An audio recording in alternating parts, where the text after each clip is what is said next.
How can we be inspired by someone's heroic actions? We're going to address that issue today. Hi, this is Avrohom Czapnik from the Jewish Learning Exchange. Hope you and yours are well.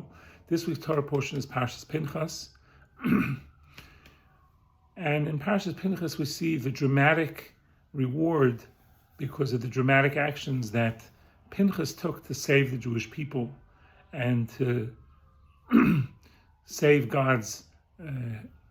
defend God's name when someone was sinning publicly, and he killed them and stopped the plague.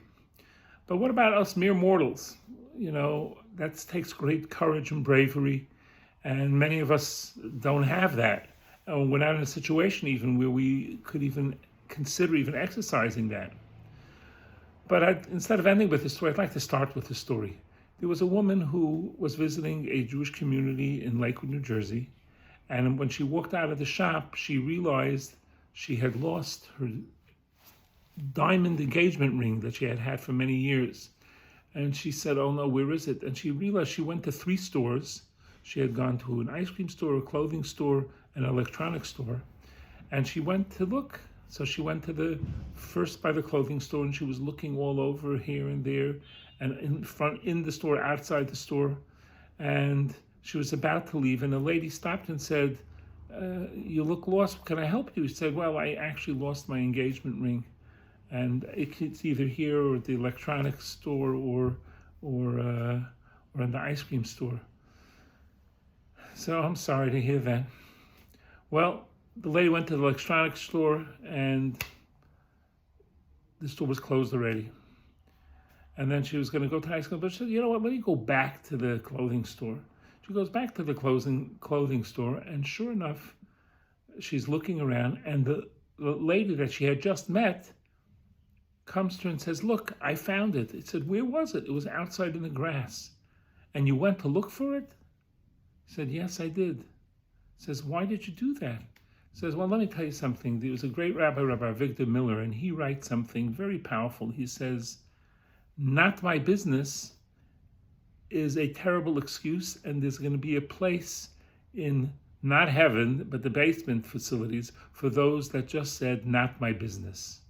So when I thought of his words, "Not my business," I said, well, this lady needs help. And then, even though I don't know her, it becomes my business. And she went and she looked and she found it and she returned the ring. A beautiful act of loving kindness. And that's the lesson that we can learn from Parshat Pinchas.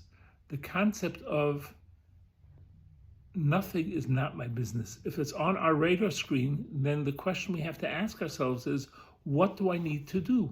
What can I do to help? What can I do to make a difference? And that's exactly what that woman did, and that's the lesson of Parshat Pinchas. Yes, we can be inspired by his bravery and his devotion to try to protect the Jewish people, and if we were in a situation like that, we can hope and pray that we would do the right thing. But on a day-to-day basis, most of us are not in that situation, but we can try to get rid of that word, "not my business," and say, no, if it's on my radar screen, then it should be my business. And we're now during the period of the 3 weeks, the morning of the destruction of the temple, and the second temple was destroyed because of unwarranted hatred.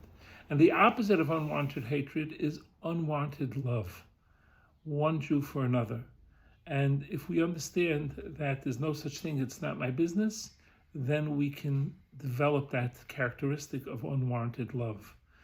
And the Almighty should hope that we should keep our radar and eyes open for opportunities to help our fellow Jews and see what we can do to make a difference in the world and to make the world a happier and safer and better place. Have a wonderful Shabbos. All the best.